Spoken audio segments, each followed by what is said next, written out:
नमस्कार, जनसंवाद में आपका स्वागत है। तो दोस्तों, तमिलनाडु से बड़ी खबर निकल के आई है। भाजपा के मुंह पे करारा तमाचा लग गया है। जी अब भाजपा को जो है उनके घर वाले ही वोट नहीं करना चाहते हैं। तमिलनाडु में निकाय चुनाव में ही ऐसा ताज़ा मामला निकल के आया जहाँ पे बीजेपी प्रत्याशी को सिर्फ एक वोट मिले हैं, वो भी जो खड़ा था उन्हीं का। उनके घर में 5 सदस्य थे, 5 सदस्य में किसी ने वोट नहीं किया, केवल जो खड़ा था वो अपने आप को ही वोट दिया है। और ये सोशल मीडिया में ट्रेंड करने लगा है।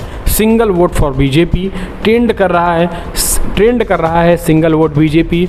तो ये अब सोशल मीडिया में भाजपा की जमकर किरकिरी हो रही। दरअसल देश और दुनिया के सबसे बड़े राजनीतिक दल होने का दावा करने वाली भाजपा को तमिलनाडु में चल रहे निकाय चुनाव में ऐसी परिस्थितियों का सामना करना पड़ा है जो सबसे बड़ा राजनीतिक दल होने के दावे पर ही सवाल उठ गए हैं। तमिलनाडु के स्थानीय निकाय चुनाव में बीजेपी के टिकट पर वार्ड मेंबर के चुनाव लड़ने वाले प्रत्याशी को सिर्फ एक वोट ही मिल पाया है।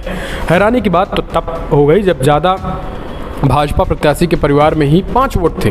यानी भाजपा प्रत्याशी को सिर्फ और सिर्फ खुद का ही वोट मिला है और परिवार के किसी सदस्य ने भी उनको वोट नहीं डाला है। ये खबर मीडिया में फैल गई और ट्विटर पर सिंगल वोट बीजेपी ट्रेंड करने के साथ वायरल हो गया।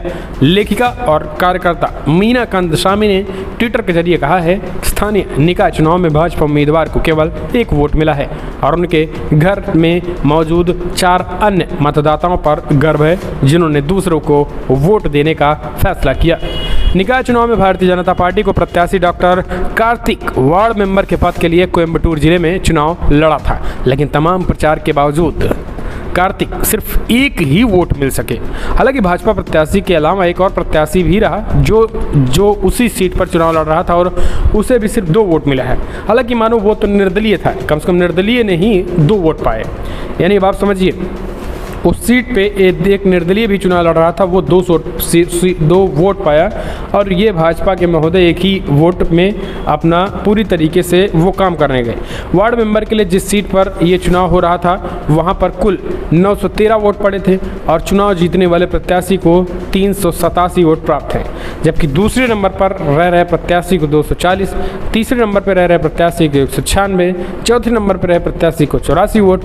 कुल 6 प्रत्याशी ने चुनाव लड़ा था, 3 वोट रद्द भी किए गए हैं। तो ये अब आप समझ लीजिए कि तमिलनाडु में हालत ये है कि भाजपा को कोई देखना नहीं चाहता और बीजेपी जो अपने आप में दुनिया की सबसे बड़ी पार्टी बताती है, भारत में ही ऐसे कई राज्य हैं जहाँ पे जोरदार तरीके से फ्लॉप साबित हो रहे हैं। यानी पूरी तरीके से फ्लॉप साबित हो रहे हैं और वही चीज़ें जो हैं इस समय तमिलनाडु में भी दिख रही हैं। तो ये हालत है दोस्तों। अब इस हालत से आप समझिए कैसे भाजपा का बेड़ा उद्धार होगा। फिलहाल बड़ी खबर में इतना ही, लेकिन इस वीडियो को ज़्यादा से ज़्यादा शेयर कीजिए क्योंकि गोदी मीडिया तो आपको बताएगा नहीं, हमने सोचा आपको बता दें इस वीडियो